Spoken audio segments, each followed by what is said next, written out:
Jalan-jalan saja so cantik. Sebanyak 34 relawan dari mahasiswa yang melakukan tes usap sebagai syarat menjadi relawan pemeriksaan hewan kurban.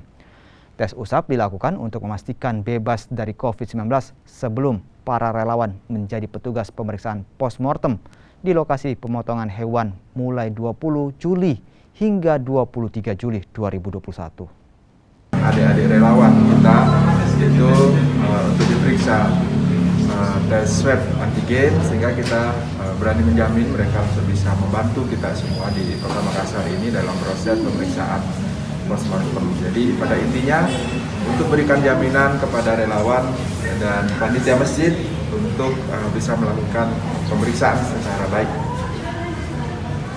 Baik, dari kegiatan ini siapa saja yang terlibat?